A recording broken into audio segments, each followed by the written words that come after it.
Hello students, good evening. हम लोग आज वर्क, एनर्जी एंड पावर का थर्ड लेक्चर अटेंड करेंगे, है ना। तो हम लोग कुछ कुछ पढ़ चुके हैं। जो नहीं पढ़े वो पहले देख लीजिएगा, उसके बाद ही थर्ड थर्ड लेक्चर अटेंड कीजिएगा, है ना। आपको समझ में आएगा कि वर्क क्या होता है और पॉजिटिव वर्क, नेगेटिव वर्क क्या होता है। उसके बेसिस पे कुछ क्वेश्चंस करने वाले हैं। तो कल एक क्वेश्चन किए थे, आज हम लोग क्वेश्चन नंबर 2 करेंगे। क्वेश्चन नंबर 2, है ना। कल एक क्वेश्चन कर चुके हैं पॉजिटिव और नेगेटिव वर्क पे। आज करते हैं क्वेश्चन नंबर 2। पहले क्वेश्चन लिखते हैं। क्वेश्चन है calculate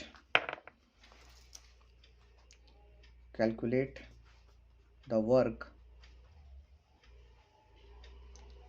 work done in lifting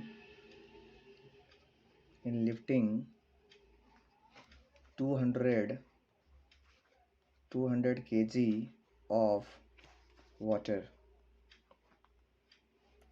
through a vertical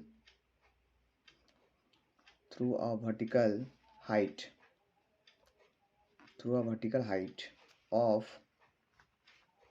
6 metre, है ना।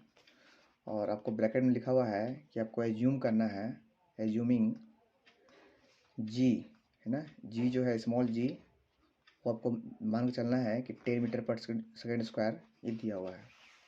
सबसे पहले क्वेश्चंस को रीड कीजिए। पहले आप कम से कम 2 बार रीड कीजिए, तब आपको कुछ समझ में आएगा। अब वीडियो को रोक के आप ट्राई कीजिए सॉल्व करने का। अगर सॉल्व होता है तो अच्छा है, और नहीं तो फिर उसके बाद देख लीजिए कि हम सॉल्व कैसे करते हैं, है ना। तो सॉल्यूशन देखिए, सॉल्व कैसे करेंगे सॉल्यूशन। तो सबसे पहले देखिए क्या क्या दिया हुआ है आपके पास दिया हुआ है कि 200 kg, है ना, वेट दिया हुआ है। क्वेश्चन क्या है कि कैलकुलेट द वर्क डन। आपको वर्क डन निकालना है, मतलब डब्ल्यू निकालना है। कब? जब लिफ्टिंग किया जा रहा है, लिफ्टिंग उठाया जा रहा है 200 kg का वाटर टैंक, कोई वाटर का टैंक है, उसको उठाया जा रहा है ऊपर तक, है ना। मान लीजिए आपका, समझ सकते हैं, मान लीजिए आपका ये वाटर टैंक है ना। ये 200 kg का है मान लेते हैं, इसमें 200 kg वाटर आता होगा, ठीक है। इसको क्या किया, ऊपर उठाया जा रहा है, ऊपर ऊपर उठाया जा रहा है, लिफ्ट किया जा रहा है। तो ऊपर उठाया जा रहा है, तो ये उठाया कि तो कितना डिस्टेंस जा रहा है, ये आपको 6 मीटर ऊपर उठाया जा रहा है। मतलब यहाँ से उठा के यहाँ लाया जा रहा है, मतलब 6 मीटर हाइट पे इसको उठाया गया है। तो इसको जब उठा के यहाँ ले लाया गया है तो कुछ वर्क हुआ उस पर। तो वही आपसे वर्क पूछा गया कि कितना वर्क हुआ उसको उठा के वहाँ ले जाने में, 6 मीटर हाइट पे ले जाने पे कितना वर्क हुआ ना, कितना वर्क डन हुआ, ये आपसे पूछा जा रहा है ना। अच्छा, गिवन में क्या क्या दिया हुआ है? पहली बात, गिवन में दिया हुआ है कि सर इसका मास दिया हुआ है ना, ये मास दिया हुआ है। और इसको जितना हाइट ऊपर ले गया है या वो दिया गया है। आपके पास फोर्स नहीं दिया, फोर्स कि किस फोर्स से उसको उठाया गया है ना।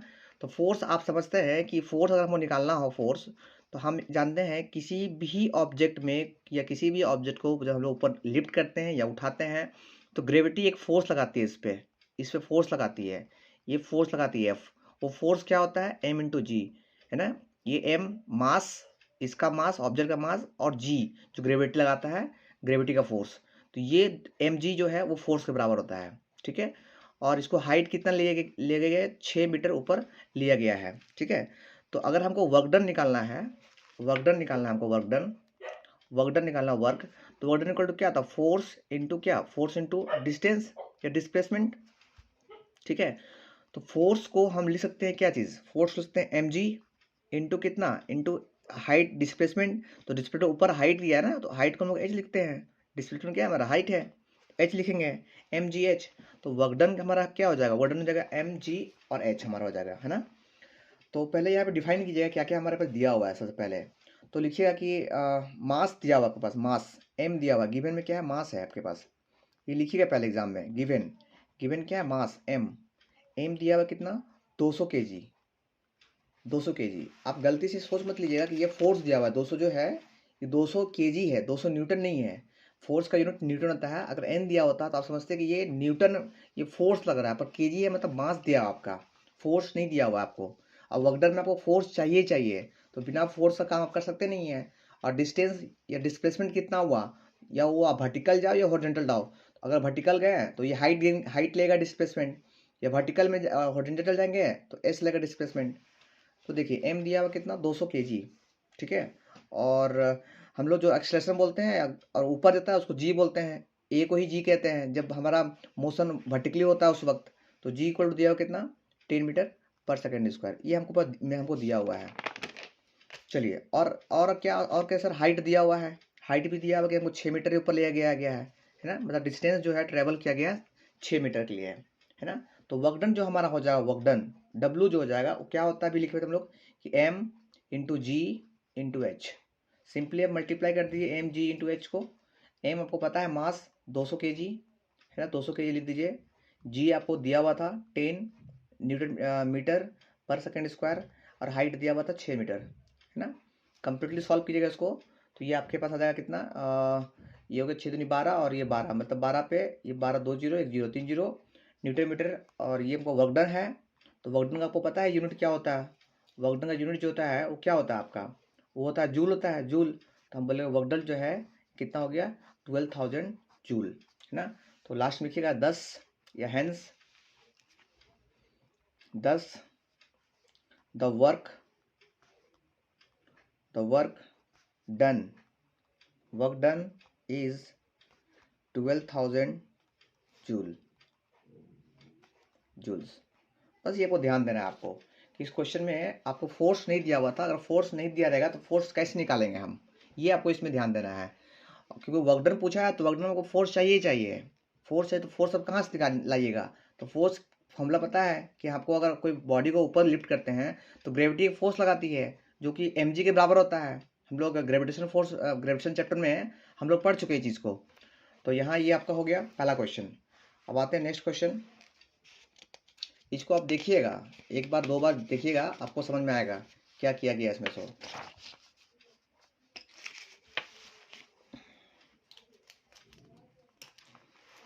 चलिए आते हैं नेक्स्ट क्वेश्चन में। ये हमारा क्वेश्चन नंबर 3 हो जाएगा। क्वेश्चन नंबर 3 हो जाएगा। क्वेश्चन क्या है, आकार वेइंग मतलब वेट है ना, कार का जो वेट है, कार वेइंग 1000 kg। देखिए कार का वेट दिया हुआ है 1000 kg एंड ट्रैवलिंग मतलब वो उसका डिस्टेंस मूव कर रहा है ना, किसी एट 30 मीटर पर सेकंड से, मतलब उसका स्पीड जो है वो 30 मीटर पर सेकंड दिया हुआ है, ट्रैवलिंग किया है ना, ट्रैवलिंग। उसके बाद लिखा है स्टॉप एट अ डिस्टेंस, वो गाड़ी जो है चलने के बाद वो रुक जाती है, stops at a distance of 50 metre घटते हुए, डी एक्सलेशन मतलब घटते हुए है ना, एक्सलेशन का उल्टा डी एक्सलरेटिंग यूनिफॉर्मली, मतलब यूनिफॉर्मली घटते हुए गाड़ी जो है फाइनली क्या होती है, रुक जाती है। ब्रेक लगाते हैं गाड़ी में ना, हम लोग गाड़ी में ब्रेक लगाते हैं तो गाड़ी क्या होता है, डी एक्सलेट होता है, मतलब धीरे धीरे ब्रेक लगता है और फिर जाके फाइनली गाड़ी जाके स्टॉप होता है ना। तो ये क्वेश्चन दिया हुआ है आपसे, बाद में पूछा गया है कि what is the force exerted on it by the brakes। Brake के द्वारा कितना वर्क किया गया ये आपसे पूछा गया है। ब्रेक भी एक फोर्स है, पता है ना, ब्रेक फोर्स है, तभी तो वो रुका। उसको अगर फोर्स नहीं लगता तो गाड़ी तो रुकता ही नहीं। तो ये आपका क्वेश्चन है। तो क्वेश्चन को 2 बार पहले पढ़िएगा, उसके बाद ट्राई कीजिएगा सॉल्व करने का। ये नहीं क्वेश्चन मिला और चालू हो गया सॉल्व करने के लिए फटाफट। चलिए सबसे पहले हम लोग लिखेंगे कि किस तरह हमारे क्वेश्चन में क्या क्या दिया हुआ है। First of all solution start करने से पहले सबसे पहले लिखिए क्या क्या दिया हुआ है। सबसे पहले हमको दिया हुआ है इनिशियल वेलोसिटी। देखिएगा इनिशियल वेलोसिटी मतलब गाड़ी जो चल रहा था स्टार्टिंग में क्या था उसका स्पीड, तो इनिशियल स्पीड या वेलोसिटी। इनिशियल स्पीड दिया हुआ है, इसको हम लोग यूज दिखाते हैं, वो दिया हुआ 30 मीटर पर सेकेंड है ना। क्योंकि फाइनली जब गाड़ी को ब्रेक मारा गया गाड़ी तो रुक गया था फाइनली, तो गाड़ी में तो स्टार्टिंग में 30 मीटर पर सेकेंड। अच्छा अब लिखते हैं फाइनल स्पीड जो दिया हुआ है ना, फाइनल स्पीड मतलब लास्ट में गाड़ी क्या हो गया, भी क्या हो गया, 0 हो गया, क्योंकि ब्रेक लग गया तो 0 मीटर पर सेकेंड, गाड़ी तो फाइनली रुक गया था। अच्छा यू है, वी है, तो ए भी एक्सलेशन क्योंकि एक्सेलेरेशन जरूर एक्सेलेरेशन हुआ होगा, घटा होगा चाहे बढ़ा होगा। एक्सेलेरेशन तो डी एक्सेलेरेशन हुआ था तभी जाके गाड़ी रुका है। एक्सेलेरेशन में तो गाड़ी का बढ़ना, किस रेट से गाड़ी बढ़ रहा है, और डी एक्सेलेरेशन में तो गाड़ी किस रेट से घटते घटते घटते जीरो हो गया, उसका स्पीड क्या हो गया, जीरो हो गया। तो हमको एक्सेलेरेशन निकालना होगा, है ना। एक्सेलेरेशन, एक्सेलेरेशन पॉजिटिव आएगा मतलब गाड़ी बढ़ना, और अगर एक्सेलेरेशन नेगेटिव आया मतलब गाड़ी क्या धीरे धीरे घटते घटते घटते घटते जीरो हो गया, है ना। अच्छा, ए मतलब एक्सेलरेशन, इसको लिख लीजिए। ये क्या है, एक्सेलरेशन आपका है, एक्सेलरेशन, एक्सेलरेशन ए है एक्सेलरेशन, आपको जो निकालना पड़ेगा आपको, है ना। अच्छा, आगे फिर हम और भी दिया हुआ है, डिस्टेंस दिया हुआ है, देखिए डिस्टेंस कि वो कितना डिस्टेंस मूव होने के बाद ही गाड़ी रुका था। तो डिस्टेंस को अगर आपको बोलना है तो आप एस बोल सकते हैं, एस। वो कितना, 50 मीटर जाने के बाद गाड़ी रुका था, 50 मीटर जाने के बाद गाड़ी स्टॉप हुई थी। तो हमको अगर ए निकालना है, एक फॉर्मूला है, आप हम न्यूटन लॉ पढ़े होंगे, तो न्यूटन सेकंड लॉ या थर्ड लॉ जो पढ़े हैं आप लोग, थर्ड लॉ ऑफ मोशन, उसमें क्या है आपका फॉर्मूला है कि इस लिखिएगा, as we know that, as we know that, as we know that, हम जानते हैं कि वी स्क्वायर इक्वल टू क्या होता है, यू स्क्वायर प्लस 2as। और ये फॉर्मूला क्यों यूज किया सर, क्योंकि हम लोग को भी पता है जो कि लास्ट में स्टॉप जीरो हो गया था, यू पता है इनिशियल स्पीड, टू पता है, टू नंबर है, ए निकालना है, और एस डिस्टेंस जो कि हम लोग को दिया हुआ है। इसीलिए इस फॉर्मूला का हेल्प से हम लोग ए निकाल सकते हैं, ठीक है। तो यहाँ पे वैल्यू पुट कीजिए, final velocity zero, initial velocity 30, 30 का स्क्वायर इंटू प्लस, और ए आपको निकालना है तो ए छोड़ दीजिए, इंटू डिस्टेंस कितना ट्रेवल किया, 50 मीटर, तो 50 लिख दिए। अच्छा, ये कितना हो जाएगा सर, फाइनली जीरो हो गया, ये हो गया कितना, 3 का स्क्वायर 9, और 2 जीरो 900, और प्लस कितना हो गया ये 50 दूनी 100, 100 ए। तो अगर इसको इधर ले आएंगे तो दिस इज माइनस 100 ए, ये इधर आ गया, है ना। तो this is minus 100 a equal to what, equal to 900। तो यहाँ से अगर ए निकाला जाए तो ए इक्वल टू कितना हो गया, माइनस 900 बाय में कितना 100, ये 2 जीरो दो कट गया। तो फाइनली मेरा ए जो आ गया, ए है ना, ए इक्वल टू कितना आ गया, -9 मीटर/सेकेंड स्क्वायर। इसी ए को हम बोलते हैं डी एक्सप्रेशन, मतलब घटते हुए, माइनस है ना, माइनस, माइनस का मतलब क्या हुआ कि एक्सप्रेशन नहीं हुआ, गाड़ी क्या हुआ, गाड़ी धीरे धीरे रुकते गया। अगर ये पॉजिटिव होता मतलब गाड़ी बढ़ रहा था, गाड़ी बढ़ते बढ़ते स्पीड पकड़ लिया, और माइनस का मतलब हुआ कि गाड़ी ब्रेक मारा गया तो ब्रेक मार धीरे धीरे धीरे गाड़ी जाके रुक गया, मतलब डी एक्सलेटर हुआ। डी एक्सलेशन मतलब गाड़ी को रुक जाना, है ना। अच्छा, ए आ गया, ए आ गया, तो हम लोग अब क्या निकालते हैं। अब अगर ए आ गया तो हमको पता है फोर्स भी दिया हुआ नहीं क्वेश्चन में, अब वर्क डन निकालने के लिए बोला गया आपको। तो हमको पता है कि सर अगर हमको वर्क डन निकालना है, अगर हमको वर्क डन चाहिए, वर्क डन चाहिए, तो सर वर्क डन चाहिए तो क्या, तो फोर्स इंटू डिस्प्लेसमेंट होना चाहिए। अब यहाँ तो फोर्स दिया नहीं है, कितना फोर्स लगा गाड़ी पे, ठीक ना। तो फोर्स नहीं दिया हुआ है, तो फोर्स को हम निकाल सकते हैं। फोर्स का अगर हम लॉ ऑफ सेकेंड मोशन दे सकते हैं, तो क्या हो सकता है, फोर्स इक्वल टू क्या होता है, हम बात करेंगे आगे। हमको पता है फोर्स इक्वल टू क्या होता है, फोर्स इक्वल टू होता है मास इंटू एक्सलेरेशन, ये फोर्स होता है ना। सेकंड न्यूटन का सेकंड लॉ है, force equal to mass into acceleration. अच्छा, आगे देखिए फिर,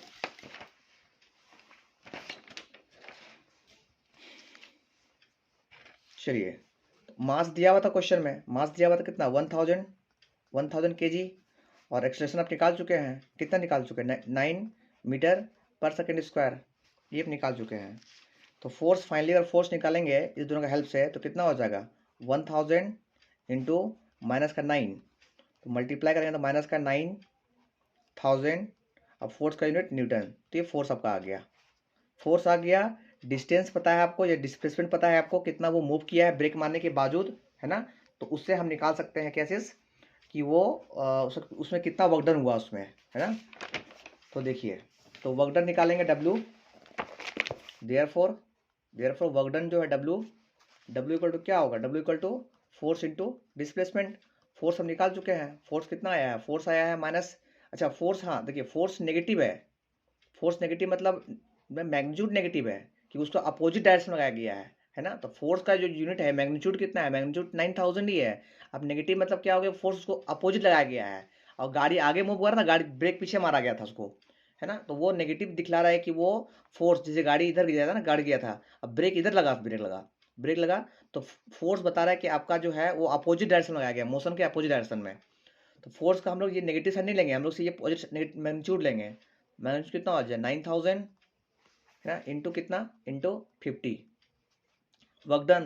क्योंकि वर्क डन क्यों नेगेटिव वर्क डन नहीं हो सकता कभी भी, क्योंकि वर्क डन कुछ तो काम करेगा, ये तो जीरो होगा है ना। तो वर्क डन क्या हो गया, वर्क डन इक्वल टू कितना हो जाएगा, वर्क डन हो गया आपके पास कितना, इसको इंटू कीजिएगा तो 4500 कितना इंटू कीजिएगा तो 45 पे 3 जीरो और एक और जीरो है ना, तो इतना जूल। तो वर्क डन कितना हो गया, इतना जूल हो गया। इसको अगर स्टैंडर्ड फॉर्म में लिखना चाहेंगे स्टैंडर्ड फॉर्म में, तो इसको लिखिएगा 4.5 स्टैंडर्ड फॉर्म में 4.5 इंटू 10 का पावर कितना 5 जूल। तो ये भी एक आपका एक शॉर्ट फॉर्म है जिसको स्टैंडर्ड वे बोलते लिखने का है ना, पावर में फॉर्म लिखने का। 10 the work done 10 the work done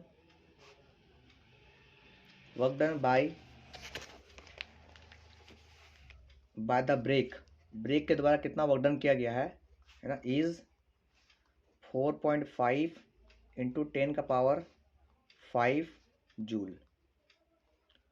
देखिए अगर आप ये फोर्स को नेगेटिव लेके चलते आप तो भी कोई दिक्कत नहीं था, कोई भी दिक्कत नहीं था, बट इसे ये मालूम चलता कि ये जो वर्क डन हुआ ना ये फोर्स के अगेंस्ट हुआ है वर्क, बस वही होता और कुछ नहीं। बाकी वर्क डन तो हमको मैग्नीट्यूड चाहिए ना कि कितना वर्क डन किया गया है। वो साइन का मतलब क्या होता है कि वो उसके अपोजिट काम हुआ, उसके फोर्स लगाया उधर और काम हुआ इधर, तो बस उसका ये दिखाना है आपको। फाइनली आपसे पूछा गया कि वर्क डन कितना हुआ, तो वर्क डन जो हुआ 4.5 इंटू 10 का पावर 5 जूल वर्क डन। चलिए ये हमारा 2 क्वेश्चन था। अब हम लोग आगे पढ़ेंगे नेक्स्ट टॉपिक, फिर इसको ख़त्म करेंगे, बाइंड अप करेंगे जल्दी, तो वीडियो चाहे बड़ा कर सकते नहीं है। चलिए नेक्स्ट टॉपिक हम लोग आगे बढ़ेंगे। नेक्स्ट टॉपिक हम लोग का था आगे था एनर्जी। नेक्स्ट टॉपिक हम लोग क्या है, एनर्जी। एनर्जी क्या होता है इसके बारे में है ना। तो एनर्जी का पहले डिफिनेशन समझिए, डिफिनेशन क्या है, फर्स्ट पॉइंट क्या है एनर्जी का, तो लिखिए the ability to do work. सबसे बेस्ट और सिंपल डिफिनेशन एनर्जी का, the ability to do work, काम करने की क्षमता। कोई भी काम करने की कितना क्षमता आप में है, कितना आपके शक्ति है, वही आपका क्या होता है, एनर्जी कहलाता है। तो फर्स्ट सबसे पहले बोले the ability to do work. Second में एक पॉइंट और लिख सकते हैं, लिखना चाहते हैं तो लिख सकते हैं सोचा अच्छा से, the amount of energy possessed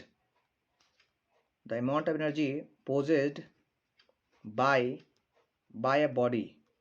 कितना एनर्जी पोज्ड किया गया, कितना एनर्जी लगाया गया है किसी बॉडी पर, वो इक्वल होता है is equal to the amount of work it can do. कितना एनर्जी लगाया गया उससे कितना काम हुआ है ना, व्हेन इट्स एनर्जी रिलीज्ड, जब एनर्जी रिलीज किया गया है ना, तो कितना काम हुआ, that is known as energy is released. कितना काम हुआ वो डिपेंड करता है एनर्जी पे आपका, कि कितना एनर्जी आप उसमें लगाए हैं और उसके अनुसार उसमें काम हुआ वो है ना। अच्छा थर्ड पॉइंट इसमें एनर्जी में क्या याद करना है आपको, कि एनर्जी जो है,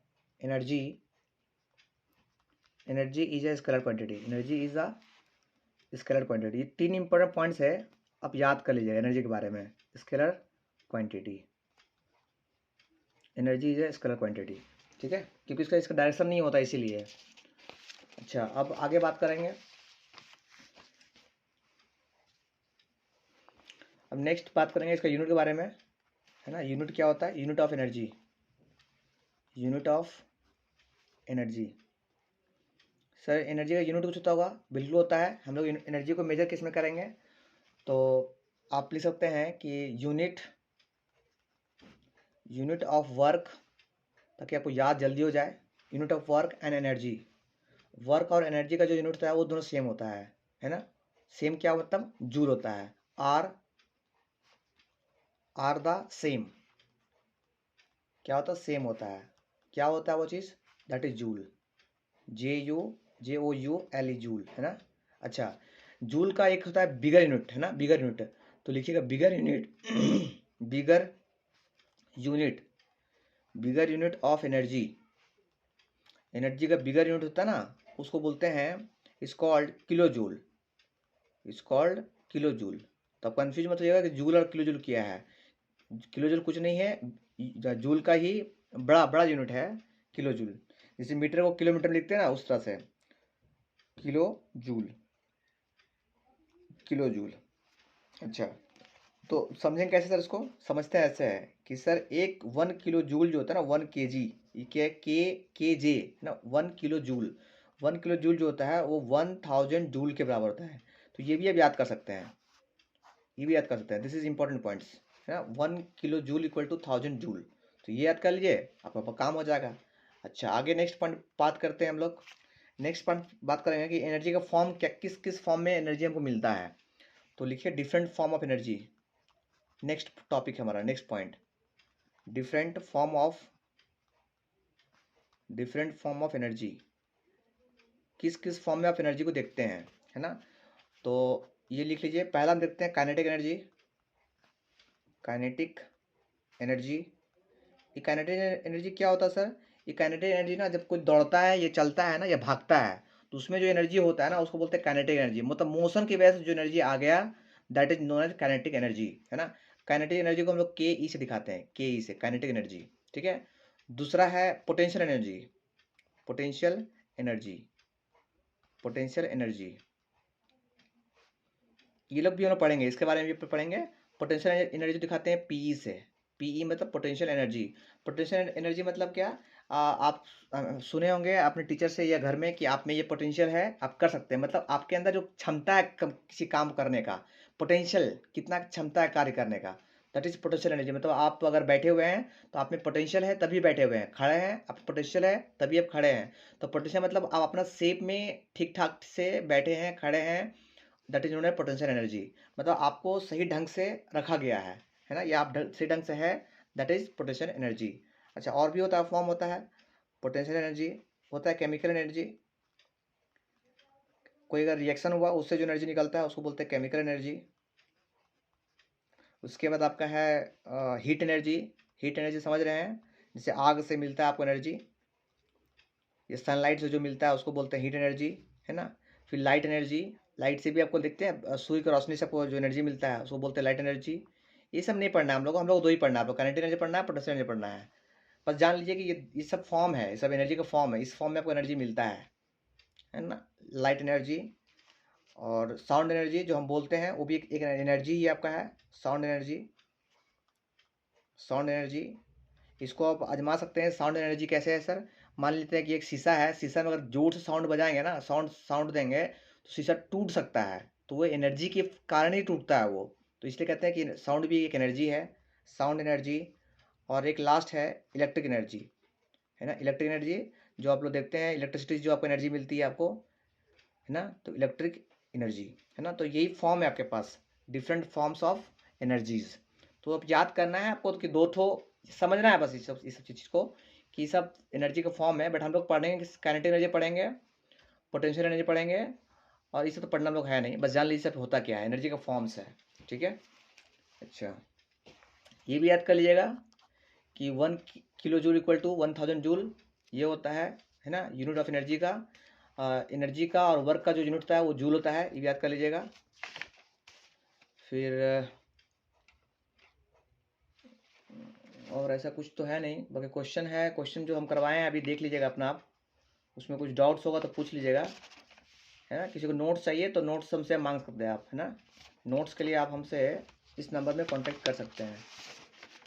आपको नंबर दे रहे हैं, ये नंबर दे रहे हैं, तो नोट्स के लिए, है ना, नोट्स के लिए आप नंबर लिख लीजिए, नोट्स के लिए, है ना। ये नंबर पर आपको मैसेज कर सकते हैं, आपको 7903631674, इस नंबर में आपको नोट्स मांग सकते हैं। आपको नोट चाहिए आप मांगिए, नोट्स आपको मिल जाएगा आपको। तो आज के लिए हम लोग इतने ही पढ़ेंगे, कल हम लोग पढ़ेंगे काइनेटिक एनर्जी, काइनेटिक एनर्जी क्या होता है, और पोटेंशियल एनर्जी क्या होता है, उसका डेरिवेशन देखेंगे, उसका फॉर्मूला क्या होता है काइनेटिक एनर्जी का, पोटेंशियल एनर्जी फॉर्मूला क्या होता है, इसके बारे में कल हम लोग डिटेल से बात करेंगे। आज के लिए इतना ही, थैंक यू। कोई भी डाउट होगा आप हमसे इस नंबर में मैसेज करके या कॉल करके हमसे बात कर सकते हैं। Thank you.